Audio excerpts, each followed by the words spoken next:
Bienvenidos.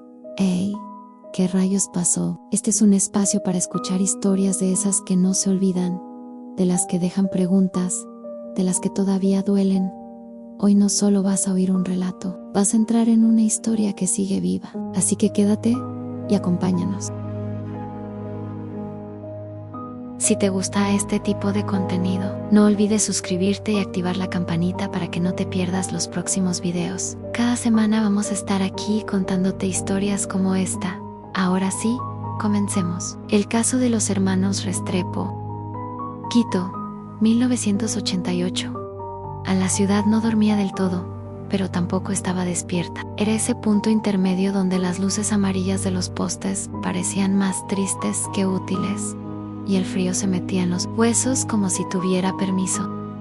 En una casa común, sin nada que la hiciera destacar desde afuera, dos hermanos se preparaban para salir en Santiago y Andrés. No había nada extraordinario en esa noche, nada que anunciara que el tiempo para ellos se iba a romper.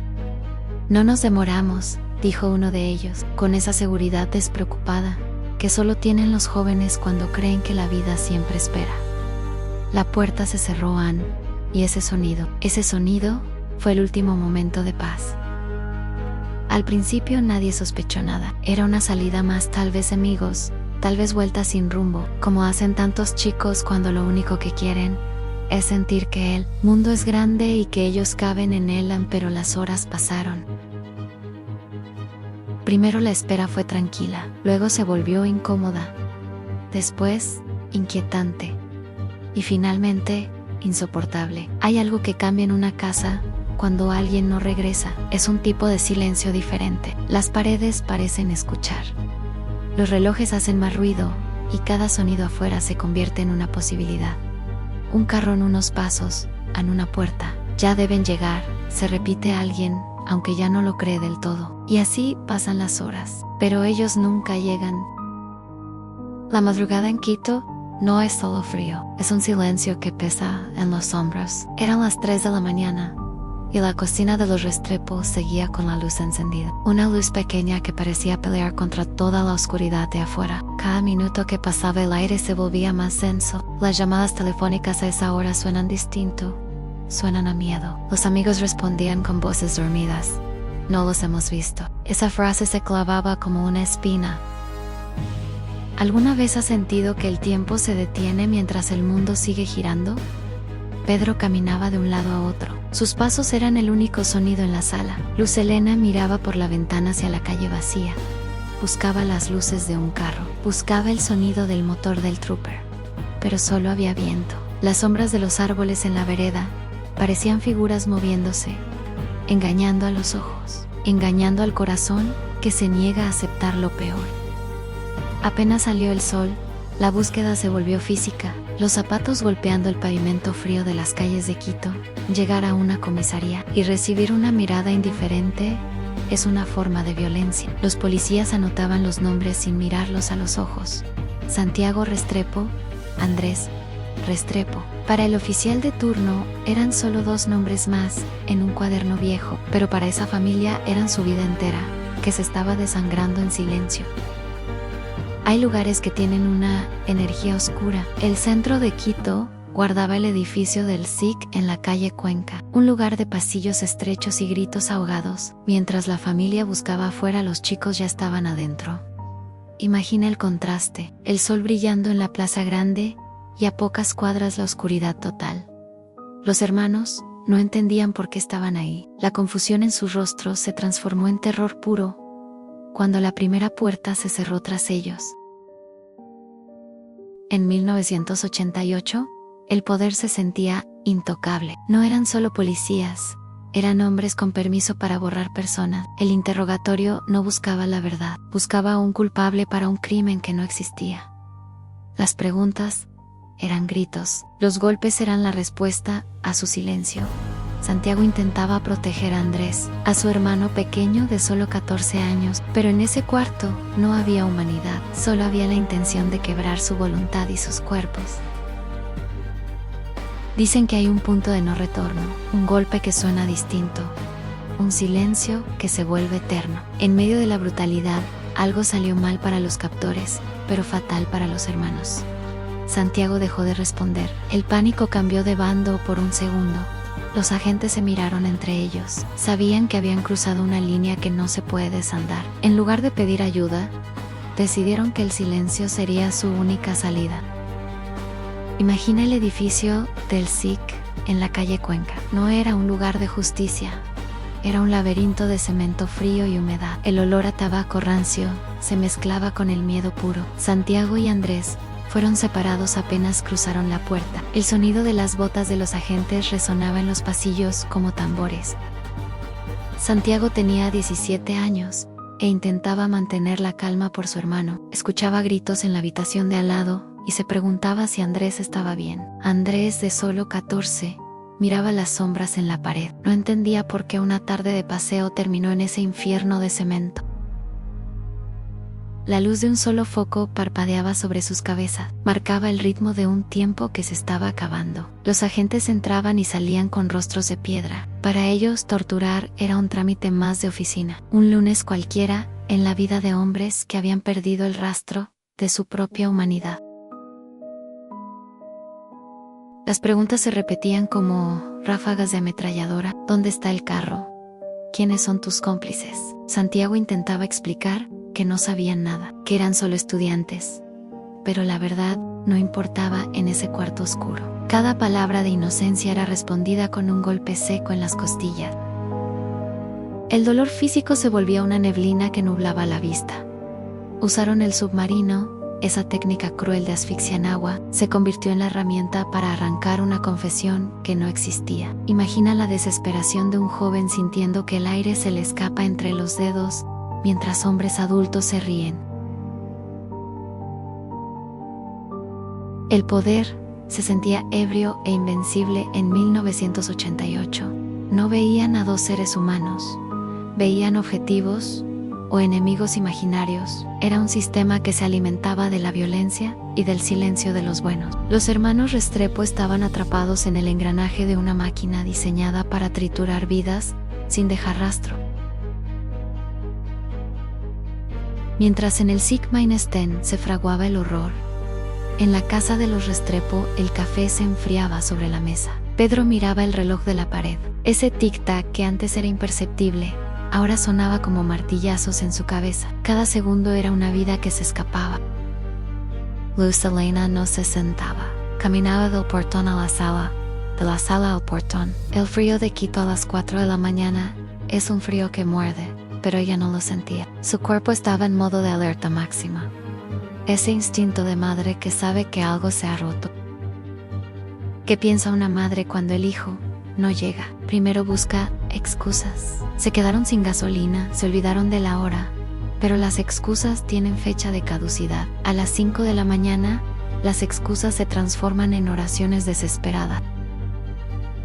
Pedro tomó las llaves, salió a recorrer las calles en penumbra, miraba cada esquina, cada luz de neón parpadeante de las gasolineras. Buscaba el brillo del metal del trooper, pero Quito parecía una ciudad vacía, una ciudad cómplice que le devolvía solo silencio. El destacamento de la calle Cuenca tenía un olor particular. Era una mezcla de humedad vieja, detergente barato y el humo de cigarrillos que nunca se apagaban. Las paredes estaban pintadas de un verde militar que parecía absorber la poca luz que entraba por las ventanas altas. Cada paso en esos pasillos de baldosa gastada resonaba con un eco metálico. Santiago caminaba con las manos esposadas a la espalda. Sentía el roce del metal frío contra su piel, un recordatorio constante de que ya no era dueño de su propio cuerpo. El miedo no era un grito, era un nudo seco en la garganta. Imagina el sonido de una puerta de metal pesada cerrándose, ese clank seco que separa el mundo de los vivos del mundo de las sombras. Andrés escuchó ese sonido y supo que el paseo de la tarde había terminado para siempre. Se quedó en una celda pequeña, donde el único aire que llegaba olía a encierro y a olvido. Los agentes no hablaban entre ellos con palabras, sino con señas. Eran hombres que habían profesionalizado la crueldad. Miraban a los hermanos no como a dos jóvenes, sino como objetos que debían ser procesados. En sus ojos no había odio, lo cual era peor, en solo había una indiferencia absoluta por la vida ajena. En el SIC, el tiempo no se mide en minutos, se mide en dolor. Un minuto de asfixia en el submarino se siente como una hora bajo el mar. Santiago intentaba contar los segundos para no perder la cordura, pero los números se borraban cuando el agua entraba por su nariz, quemando sus pulmones como si fuera fuego líquido. ¿Qué pasa por la mente de un chico de 17 años en ese momento? Piensa en su madre cocinando, piensa en el examen de matemáticas que tenía el lunes, piensa en el perro que lo espera en la puerta. Esos recuerdos son los que lo mantienen atado a la realidad, mientras la bota de un policía presiona su espalda contra el suelo. Afuera, la ciudad de Quito seguía con su ritmo normal. La gente compraba el pan, los buses pitaban en la Amazonas, los estudiantes reían en los parques. Nadie sabía que a pocas cuadras, en un cuarto sin ventanas, se estaba apagando la luz de 2 vidas inocentes, bajo el amparo de la noche y el silencio estatal.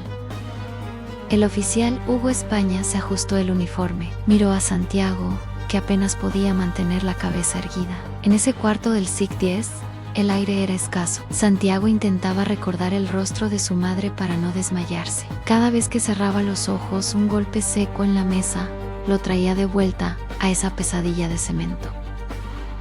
Las preguntas eran siempre las mismas. ¿Dónde está el arma? ¿Quién les pagó? Santiago gritaba su inocencia, pero en ese edificio la inocencia era una palabra prohibida. Los agentes se turnaban. Uno era el bueno que ofrecía un cigarrillo, el otro era el que usaba la fuerza. Un juego psicológico diseñado para quebrar la mente.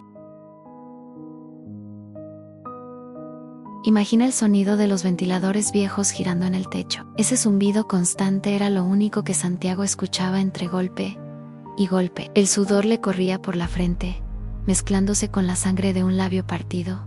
No había abogados, no había derechos. Solo había un grupo de hombres con poder absoluto sobre la vida. En la habitación contigua, Andrés escuchaba los gritos de su hermano. El terror de un niño de 14 años es algo que no se puede describir. Se hizo ovillo en un rincón de la celda. El frío del suelo de baldosa le subía por las piernas. Rezaba en silencio, pidiendo que la puerta se abriera y que todo fuera un error. Pero la puerta no se abría para dejarlos ir. Se abría para meter más miedo. Un agente entró y tiró un balde de agua fría sobre Andrés, solo para que no se durmiera, para que estuviera alerta. El sistema quería que sintieran cada segundo de su desaparición. Querían que el tiempo se volviera su peor enemigo en la calle Cuenca. Cuando Santiago dejó de respirar, el tiempo se congeló para los policías. No hubo pánico, hubo eficiencia criminal. «Limpien esto», dijo una voz con mando. Trajeron aserrín para absorber lo que quedaba en el suelo. El olor a pino del aserrín se mezcló con el olor a muerte, una combinación que perseguiría a los testigos por años. Decidieron que Andrés no podía quedar vivo. Él lo había visto todo, o al menos lo había escuchado todo. El destino del hermano menor se selló en un susurro entre 2 oficiales de alto rango. No fue una decisión difícil para ellos. En su lógica retorcida, eliminar a un testigo era simplemente limpiar el procedimiento. Bajaron los cuerpos por las escaleras traseras, esas gradas que no veía el público. El peso de los hermanos era el peso de una verdad que Ecuador tardaría décadas en cargar. Los metieron en el maletero de un vehículo oficial, un carro pagado con los impuestos de la gente, sirviendo ahora para transportar el horror. Después del horror en el SIC de la calle Cuenca, el silencio se apoderó del edificio. Los agentes sabían que tenían que mover los cuerpos lejos de la capital. Eran las 3 de la mañana cuando cargaron el trooper color arena. El frío de Quito esa noche era un testigo mudo de una caravana que se dirigía hacia el sur. Imagínate el trayecto por la Panamericana. 3 horas de viaje por curvas peligrosas y neblina cerrada. Los agentes fumaban en silencio mientras conducían el vehículo de los hermanos. Pasaron por Macachi y por Lazo, ocultos por la oscuridad de una carretera que en ese entonces no tenía las luces de ahora. El destino final era la laguna de Yambo, en la provincia de Cotopaxi. Eligieron ese lugar por una razón siniestra, su profundidad y sus leyendas de aguas que nunca devuelven lo que cae en ellas. Al llegar al precipicio, el viento de los Andes soplaba con una fuerza salvaje, agitando los pajonales secos. Pero antes de llegar a la laguna, la policía tenía que montar una distracción. Llevaron el trooper a la quebrada de Pomaski. Allí, empujaron el vehículo al vacío. Querían que el mundo creyera en un accidente de tránsito. El sonido del metal retorciéndose contra las rocas fue el primer acto de una mentira que duraría décadas. Cuando Pedro Restrepo llegó a la quebrada días después, algo no encajaba en su mente de padre. El carro estaba destrozado, pero no había rastro de sus hijos. No había sangre en los asientos, no había restos de ropa. El trooper estaba vacío, como un cascarón abandonado que gritaba una verdad que nadie quería oír. ¿Dónde están?, preguntaba Pedro a los peritos policiales. La respuesta era siempre una mezcla de indiferencia y cinismo. El río se los llevó, decían, señalando un cauce que apenas tenía agua. En ese momento la familia entendió que no estaban buscando a dos desaparecidos. Estaban enfrentando a una institución.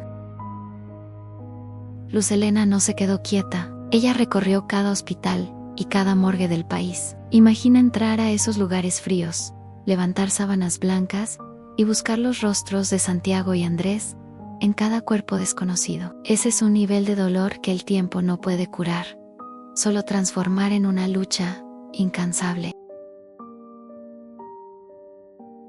En las oficinas del gobierno, las respuestas eran humillantes. Sus hijos se fueron con mujeres, decían algunos funcionarios. Seguro están en Colombia disfrutando del dinero, decían otros. Intentaban manchar el nombre de dos adolescentes para justificar su propia ineficiencia y su complicidad criminal.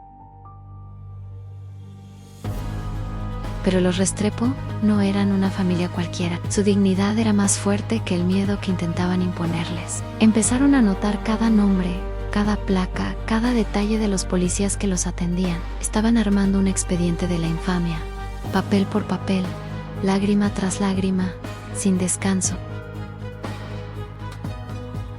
Pero el silencio de la laguna no fue el fin de la historia. Fue el comienzo de una lucha que sacudiría los cimientos de Corondile. Pedro Restrepo y Luz Helena Arizmendi no se quedaron en casa llorando.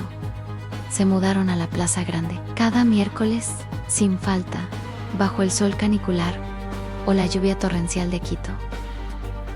Imagina la escena: dos padres, menuditos, con carteles hechos a mano, parados frente a un palacio lleno de soldados. Vivos se los llevaron, vivos los queremos. Ese grito empezó a rebotar en las paredes de la ciudad. Al principio la gente pasaba de largo, pero poco a poco, los quiteños empezaron a detenerse. El gobierno de la época intentó de todo para callarlos. Les ofrecieron dinero, les ofrecieron visas para irse del país. Incluso intentaron intimidarlos con llamadas anónimas en la madrugada. Pero, ¿qué le puedes quitar a alguien que ya lo ha perdido todo? El miedo de Pedro y Luz Helena murió en el SIC junto a sus hijos. La Plaza Grande se convirtió en un símbolo. Otros padres de desaparecidos empezaron a llegar. El caso Restrepo dejó de ser un drama familiar para ser la herida abierta de todo un país. Ecuador empezó a despertar. La gente se dio cuenta de que si le pasó a Santiago y Andrés, le podía pasar a cualquiera. Luz Helena Arizmendi era la fuerza mansa de esa lucha. Su mirada era de una tristeza infinita, pero sus pasos eran de acero. Ella guardaba la ropa de sus hijos lavada y planchada, esperando un regreso que la lógica negaba, pero que el amor exigía. Cada noche ponía la mesa para 4, esperando el sonido de la llave en la puerta. La salud de Luz Helena empezó a quebrarse. El dolor es un ácido que corroe el cuerpo por dentro. El cáncer de la incertidumbre fue más fuerte que la medicina. Murió en un accidente de tránsito en 1994, sin haber recibido ni un solo hueso de sus hijos para enterrar. Pedro Restrepo se quedó solo en la batalla física, pero con el espíritu de Luz Helena guiándolo. Él decía que ella no murió del accidente, sino de esperar, de mirar tanto hacia la laguna de Yambo que se le secó el alma. Quito lloró a Luz Helena como si fuera la madre de todos los ecuatorianos desaparecidos. En medio de ese desierto de justicia, creció María Fernanda, la hermana menor que tuvo que hacerse adulta entre abogados y expedientes. Ella decidió que si el Estado quería enterrar la verdad, ella la iba a proyectar en una pantalla gigante. Así nació el proyecto más importante de su vida, Han con mi corazón en Yambo. El documental no fue solo una película, fue una catarsis nacional. María Fernanda nos llevó de la mano a las celdas del SIC, a las orillas de la laguna y a la intimidad de su casa vacía. Ecuador entero lloró en las salas de cine. Por primera vez, los verdugos tenían rostro y las víctimas tenían voz. La película logró lo que años de juicios no pudieron, aunque la juventud supiera quiénes eran Santiago y Andrés. El trooper color arena se volvió un ícono de la memoria. María Fernanda no buscaba venganza, buscaba que el nombre de sus hermanos no fuera borrado por el polvo de los archivos judiciales. Tras el impacto de la película, la Plaza Grande dejó de ser un sitio de paso. Se convirtió en un altar. La gente no solo iba a mirar a Pedro Restrepo, iba a sostenerle el cartel cuando sus brazos se cansaban. El peso de la injusticia ya no recaía solo en una familia, sino en los hombros de toda una generación que decía basta. Imagina los gritos de los estudiantes de la Universidad Central bajando por la calle Guayaquil. El eco de sus consignas rebotaba en las iglesias coloniales. Restrepo, hermano, el pueblo está a tu lado. Era un rugido que se metía por las ventanas del Palacio de Gobierno, recordándoles que los desaparecidos tienen voz. El gobierno de turno intentaba minimizar las marchas. Decían que eran grupos aislados, que eran agitadores, pero la verdad estaba en las fotos. En esos ojos claros de Santiago y la sonrisa de niño de Andrés. No podías llamar terrorista a una foto que te recordaba a tu propio hijo o a tu propio hermano. Las paredes de Quito empezaron a hablar. Aparecieron grafitis con la silueta del trooper. Aparecieron poemas pegados en los postes de luz. La ciudad se volvió un libro abierto de memoria. Cada miércoles a las 11 de la mañana, el tiempo se detenía en el centro histórico para preguntar: ¿dónde están? Luz Helena, antes de morir, decía que cada persona que se acercaba a darle un abrazo le devolvía un poquito de vida, pero también decía que el dolor de un país es más pesado que el dolor propio. Ella recibía cartas de otras madres que tenían hijos desaparecidos en dictaduras de otros países. Hablemos de los archivos del SIC-10, esos cuadernos de registros donde se anotaba quién entraba y quién salía. En las fechas de enero de 1988, había páginas arrancadas, huecos en la historia, escritos con saña. El Estado no solo borró a los chicos, intentó borrar el rastro de su propia existencia.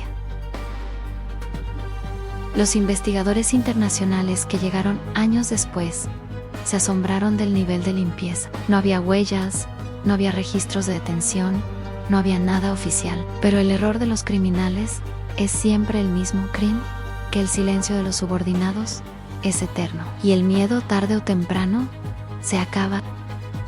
Hugo España no fue el único que sabía. Había secretarias, choferes, guardias de turno, gente común que regresaba a su casa a abrazar a sus hijos después de haber visto el horror en el SIC en ese peso.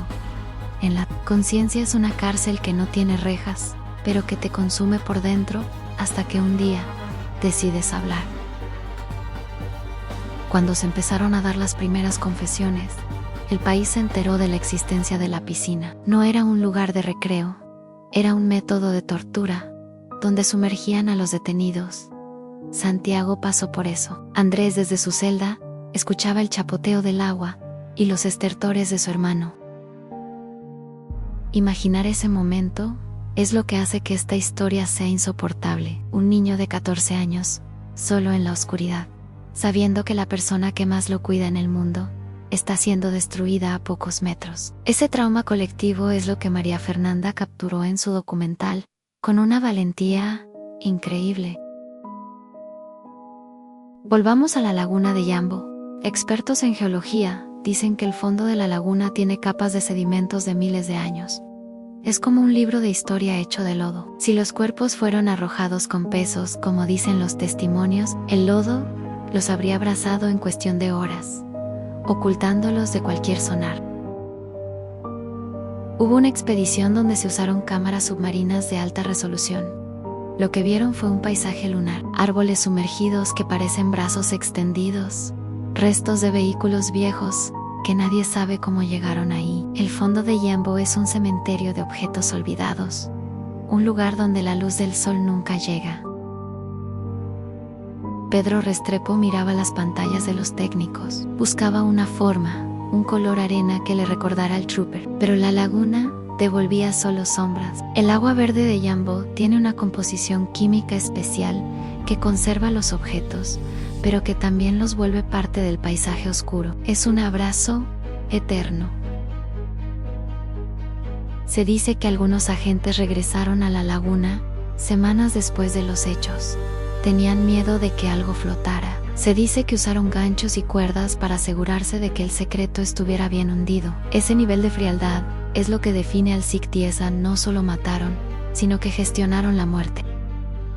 ¿Qué siente un hombre que maneja 3 horas para tirar a 2 niños a una laguna? ¿En qué piensa cuando regresa a Quito y ve el amanecer sobre los volcanes? Esa falta de remordimiento es lo que más duele en el caso Restrepo. No fueron monstruos de película, fueron burócratas del terror, cumpliendo órdenes. La hermana de los chicos, María Fernanda, describe a Santiago como el protector, el que siempre sabía qué hacer. Imaginarlo en sus últimos momentos tratando de ser fuerte para Andrés es una imagen que rompe el alma. Ella dice que sus hermanos no están muertos mientras ella tenga voz para contar quiénes eran. La casa de los Restrepo se convirtió en un museo personal. Pedro no ha cambiado mucho los muebles. El piano sigue ahí, los libros siguen ahí. Es como si el tiempo se hubiera detenido esperando que la puerta se abra. Esa espera es una forma de amor que la mayoría de nosotros no podemos ni empezar a comprender.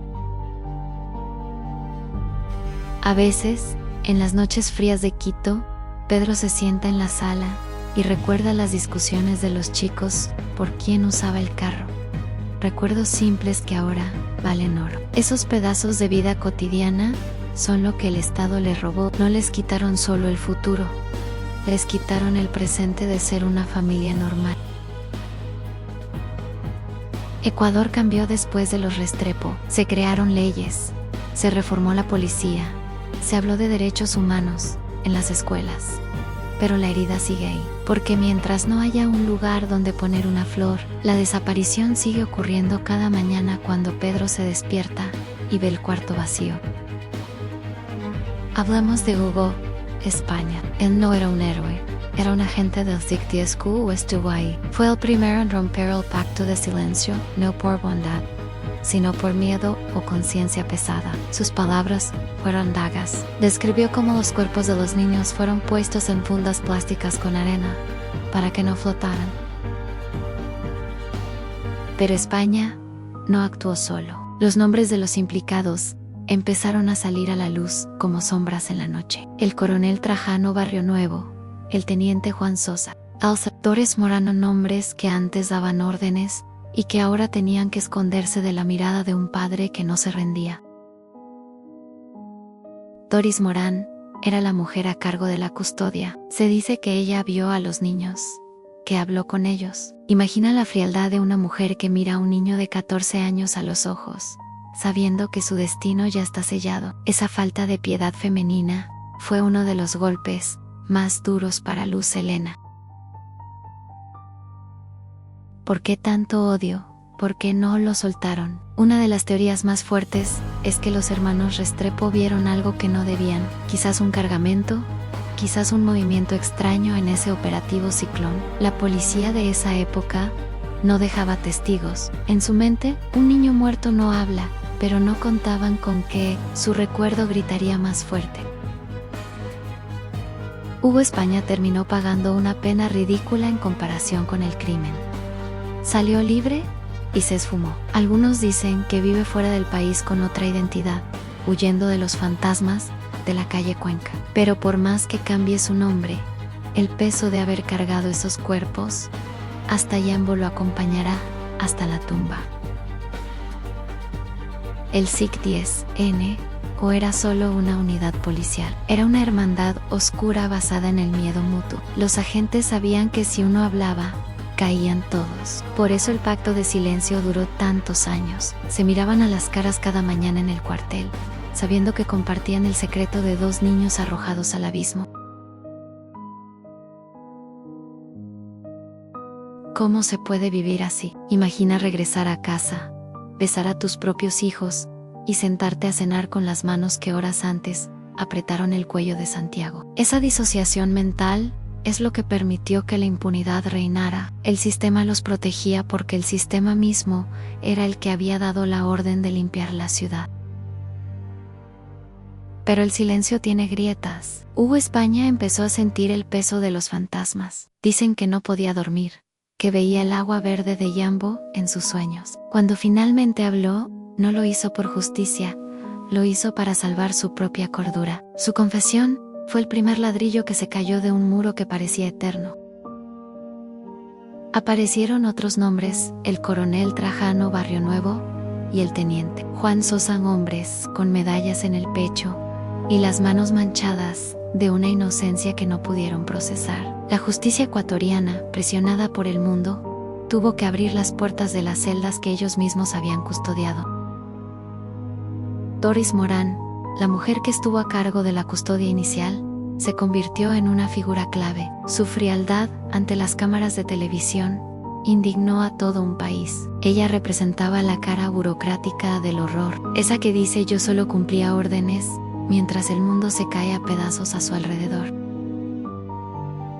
La lucha de Pedro Restrepo llegó a las Naciones Unidas y a la Corte Interamericana de Derechos Humanos. Ecuador fue sentado en el banquillo de los acusados. Ya no era un problema de una familia de Miravalle, era un escándalo internacional que avergonzaba a la diplomacia ecuatoriana en todo el globo. Vinieron expertos forenses de otros países, trajeron equipos de sonar que parecían sacados de una película de ciencia ficción. La laguna de Yambo fue escaneada centímetro a centímetro. Los buzos bajaban a profundidades donde la presión del agua es insoportable, buscando cualquier rastro de metal o de fibras textiles. En el fondo de la laguna, a más de 60 metros, el lodo es como una trampa eterna. Los expertos explicaron que la falta de oxígeno en las profundidades puede conservar restos por siglos, pero también puede sepultarlos bajo capas de sedimento volcánico. Yambo se negaba a entregar su cargamento de verdad. Cada vez que una cámara submarina detectaba una forma extraña, el corazón de Pedro se detenía. ¿Será el trooper?, se preguntaba desde la orilla, pero la laguna devolvía solo chatarra vieja, troncos de árboles y el silencio sepulcral de la montaña. La frustración científica se sumaba al dolor humano. A pesar de no encontrar los cuerpos, la evidencia técnica confirmó algo importante. El Estado había mentido sistemáticamente. Se probó que no hubo accidente en la quebrada de Pomaski. Se probó que el vehículo fue lanzado a propósito. La mentira oficial se desmoronó frente a las pruebas físicas y científicas. ¿Qué pasó con los culpables? Algunos pasaron años en la cárcel de García Moreno, otros huyeron del país y desaparecieron en la niebla de la historia. Pero la verdadera condena no fue la celda, fue el estigma. Sus apellidos quedaron marcados para siempre en los libros de historia como los verdugos de 2 niños. Pedro Restrepo, el hombre que se convirtió en el padre de todo un país, finalmente descansó en el año 2024. Tras más de 35 años de búsqueda incansable, su cuerpo se agotó, pero su espíritu nunca se dobló. Murió con la frente en alto, siendo respetado hasta por sus enemigos más acérrimos. Su partida dejó un silencio profundo en la Plaza Grande, ese espacio donde Pedro permaneció firme. Miércoles tras miércoles, se siente hoy diferente. Ya no está su figura menudita sosteniendo el cartel, pero su eco sigue retumbando en cada piedra del centro histórico de Quito. Su muerte no fue un final, fue el paso a la inmortalidad. Imagina el reencuentro que tanto anheló. Después de décadas de oscuridad, Pedro finalmente se reunió con Luz Helena y en algún lugar que la lógica no alcanza a explicar, quizás finalmente pudo abrazar a Santiago y Andrés. Se fue sin encontrar los restos físicos, pero se fue con la victoria moral más grande de la historia ecuatoriana. El funeral de Pedro Restrepo fue una manifestación de amor colectivo. No fue solo un evento familiar, fue un duelo nacional. Miles de personas que nunca lo conocieron en persona lloraron su partida, porque Pedro nos enseñó que la justicia no es algo que se espera sentado, es algo que se construye con cada paso y con cada palabra. Ahora la antorcha de la memoria está en manos de María Fernanda. Ella, que creció viendo a su padre luchar contra gigantes, es hoy la guardiana absoluta de esta historia. Ya no es la niña que buscaba a sus hermanos, es la mujer que asegura que nadie en Ecuador olvide lo que pasó en aquel enero de 1988. María Fernanda ha dicho que la muerte de su padre no detiene la búsqueda de la verdad. Ella sigue gestionando archivos, hablando con testigos y manteniendo vivo el documental que cambió el cine nacional. Su lucha es ahora más silenciosa, pero igual de poderosa. Ella es el puente entre el dolor del pasado y la esperanza del futuro. La casa de Mero Valley, donde todo comenzó, guarda hoy los recuerdos de toda una familia que fue diezmada por el Estado. María Fernanda camina por esos pasillos sabiendo que su apellido es sinónimo de resistencia. Ella ha logrado transformar la tragedia en una herramienta de educación para que las nuevas generaciones valoren la libertad. La laguna de Yambo sigue ahí, impasible ante el paso del tiempo. Las expediciones se detuvieron, pero el misterio permanece bajo el lodo volcánico. Algunos dicen que la laguna ya entregó lo que tenía que entregar, no huesos, sino la conciencia de un pueblo. El agua verde es hoy un espejo donde Ecuador se mira para no repetir sus errores. ¿Qué pasó con los verdugos que aún viven? Muchos caminan hoy por las calles como ancianos inofensivos, cargando el secreto en sus arrugas. Pero el juicio de la historia es implacable. Sus nombres están manchados para siempre. Mientras Pedro Restrepo es recordado con flores, ellos son recordados con el desprecio de la memoria pública.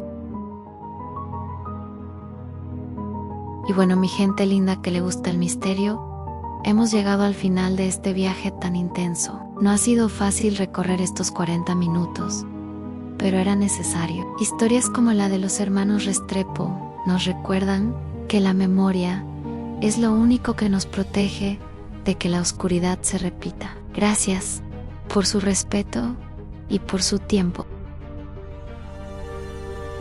Ustedes son el motor de ¿qué rayos pasó? Cada vez que ven uno de estos videos, están ayudando a que estas historias no mueran en el olvido. Me gustaría saber qué piensan en los comentarios.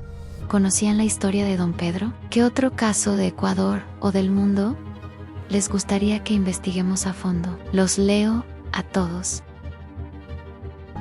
Si este contenido les movió algo por dentro, no olviden darle un buen like y compartirlo con alguien que necesite conocer la verdad. Suscribirse y activar la campanita es gratis, pero para nosotros significa el mundo entero, para seguir trayendo calidad y misterio a sus pantallas cada semana. Recuerden que la justicia puede tardar, pero mientras estemos aquí para contar lo que pasó, el silencio nunca ganará. Cuídense mucho, miren siempre a los dos lados antes de cruzar. Y nunca dejen de hacerse preguntas, porque en este mundo siempre hay algo que nos hace decir ¿qué rayos pasó? Soy su anfitriona y guía en este camino de sombras. Nos vemos en el próximo video con un nuevo misterio que les pondrá la piel de gallina. Hasta la próxima, familia. Justicia es memoria, han prohibido olvidar. Santiago y Andrés han presentes por siempre. Esto fue ¿Qué rayos pasó? Relatos para dormir.